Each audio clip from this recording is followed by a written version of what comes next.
Okay, continuation with our second week, part 2 of our discussion for the sound signaling of Morse code. So the signals should be made clearly. Dapat daw malinaw and should be and may be repeated. Pwede nyo ulitin if necessary kung hindi naintindihan ng another vessel, but at a sufficient long intervals to ensure that no confusion, hindi malito yung another vessel can arise, and that one letter signals cannot be mistaken for two letter groups, no? So kasi baka mamaya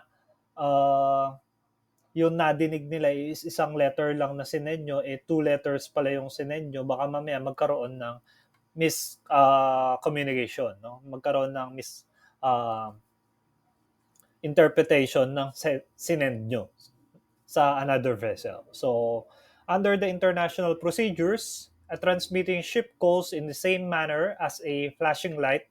The receiving ship replies with the answering sign. So, no call or answer is sent. However, when transmitting single letter signals. So, the transmitting ship then sends the entire message unless the receiving ship misses a word.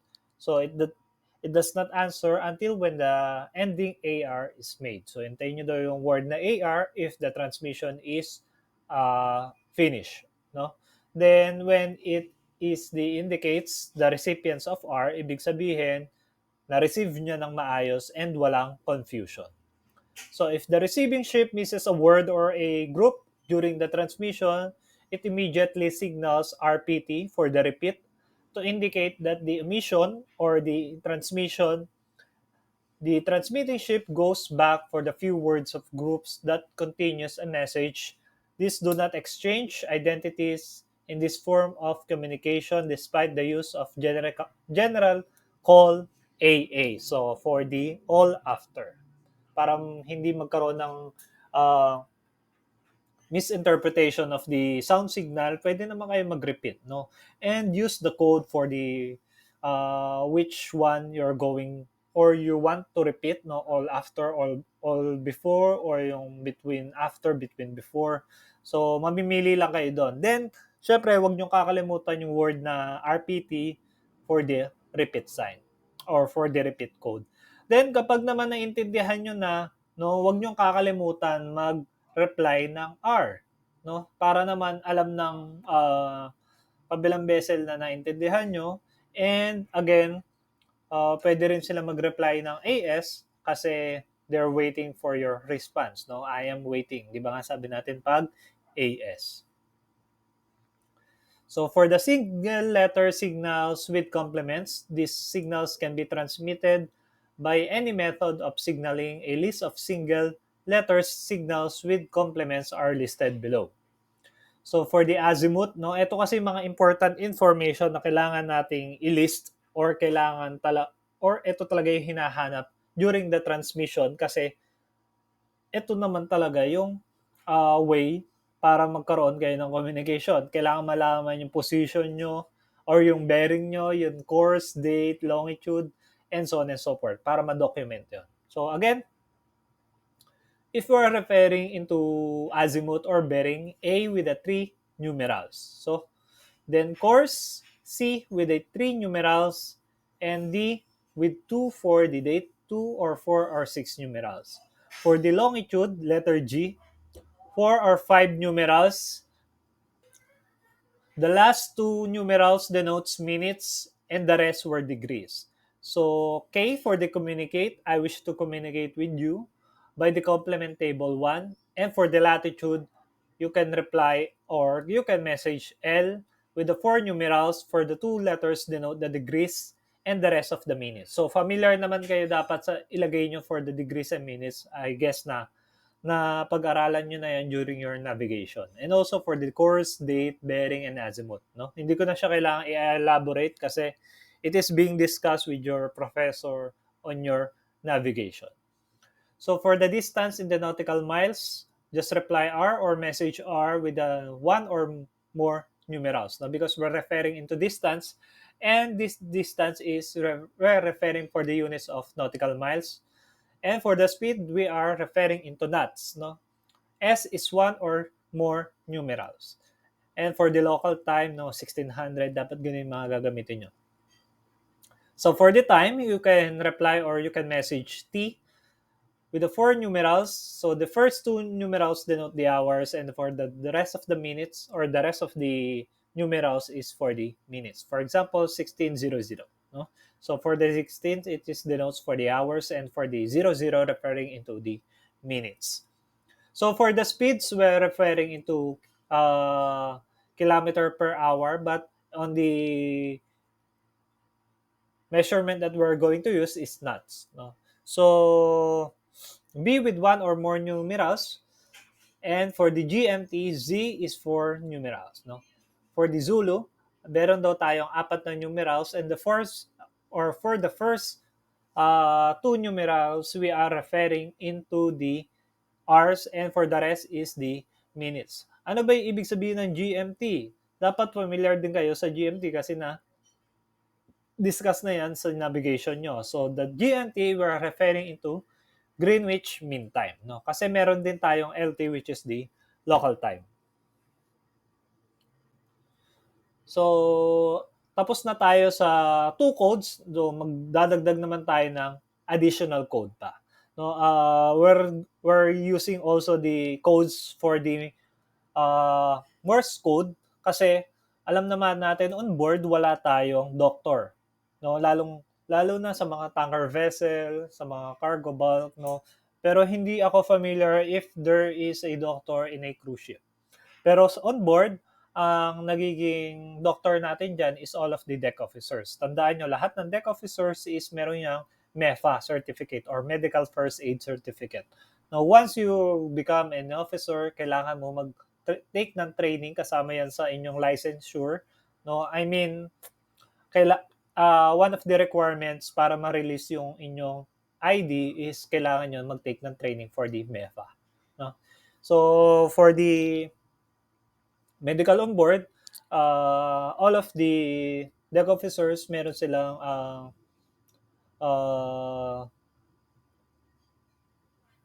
medical first aid certificate na pwedeng mag-administer for the first aid. No?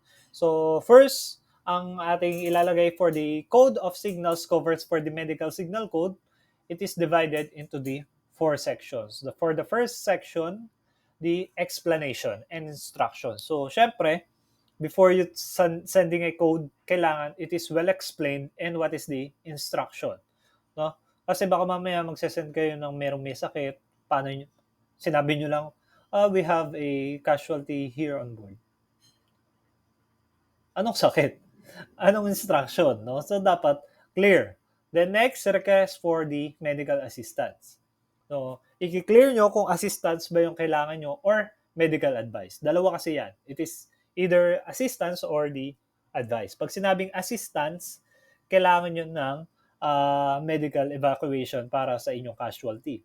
Pero kapag advice lang, ano yung kailangan nyo or ano yung kailangan na gamot para sa casualty na pwede namin i-administer or pwede namin ibigay sa kanya.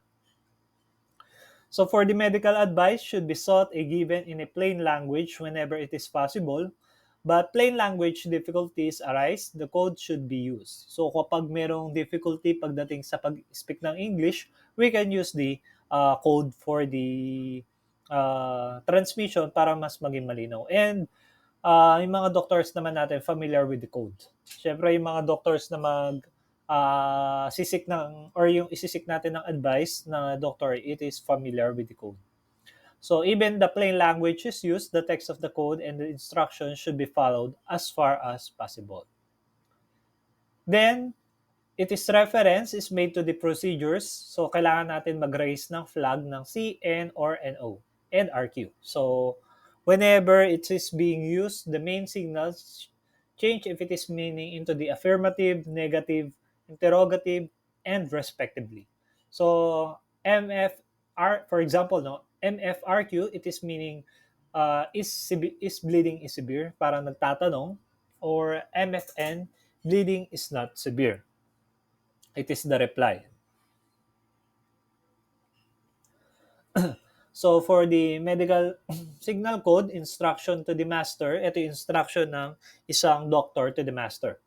So the master should make a careful examination of the patient and should try to collect as far as possible information covering the following subjects under the chapter 3 of the code. So naka-code yan sa medical code. So for the MEFA, kailangan si master is ma-collect niya tong information na to sa patient or sa the crew. Sa crew na nagkaroon ng sakit or sa crew na merong karamdaman on board.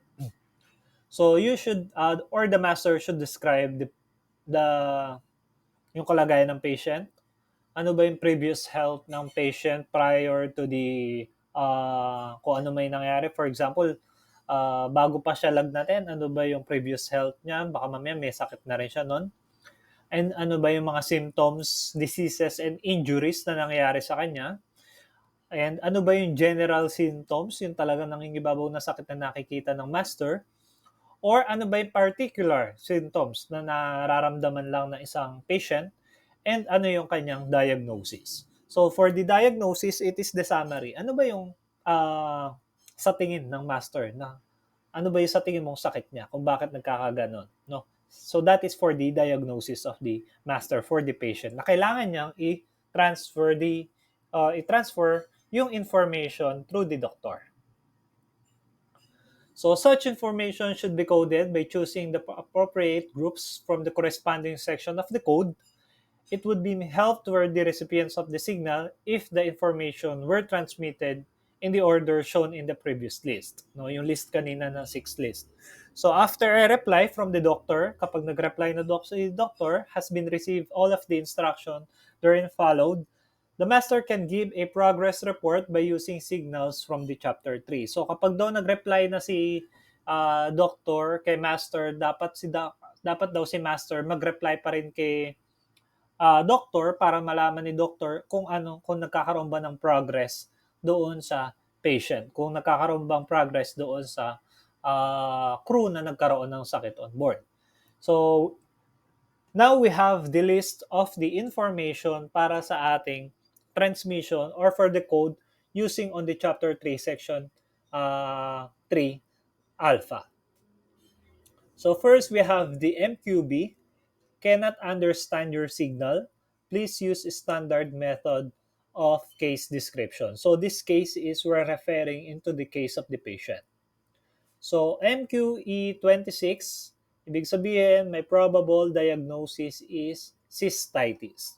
So the probable diagnosis of the patient is cystitis. Ano ba yung cystitis na tinatawag dyan? So the cystitis, it is the inflammation of the bladder usually caused by the bladder infection. So nagkakaroon daw ng infection through the bladder. And it is very common for those who have the UTI or the urinary tract infection. So primarily it is very common for the women, no? So and it is usually more nuisance than the serious concern. Then for the next we have the MRP for apply ice cold compress and renew every 4 hours, no? Ice cold compress yung MRP, then for meaning for the every 4 hours. MTD32, you should give aspirin tablets. MTI2, you should give by mouth 2 tablets or 2 capsules, no? Then MTQ8, you should repeat every 8 hours. MTU4, you should apply every 4 hours. MUC, give water only in small quantities. Tandaan nyo yan, ha? Lalabas sa exam yan. MQB, I cannot understand your signal. Please use standard case of the description. Sorry, ito pala. Naulit lang, no? So, ayun lang. And, sige, next meeting na to. Hanggang dito muna. So, tandaan nyo yan, no? Yung MQB hanggang sa mga iba pang code na binigay natin ngayon. So, prepare, no? Kasi once we meet on Saturday, no, magkakaroon tayong short quiz regarding sa ating discussions. Then, unti-unti na tayo nalalapit para sa ating subsystems. And once we got on the subsystems, doon tayo magsisimula sa ating laboratory, no? So, nandito pa tayo sa introduction, wala pa tayo sa mismong laboratory natin. So, mas mahirap 'pag nandun na tayo sa laboratory kasi marami kayong pag-aaralan na subsystems on the GMDSS radio communication on board. Okay, so again 'no, I will post an activity on our G-class 'no, wait nyo lang then, the submission is also today 'no, bibigyan ko kayong enough time. Imposibleng hindi niyo siya matapos dahil I know mahaba-haba yung oras natin para hindi niyo 'yan matapos ngayon. And ayun lang 'no, so see you on Saturday. Enjoy the rest of the day. Thank you.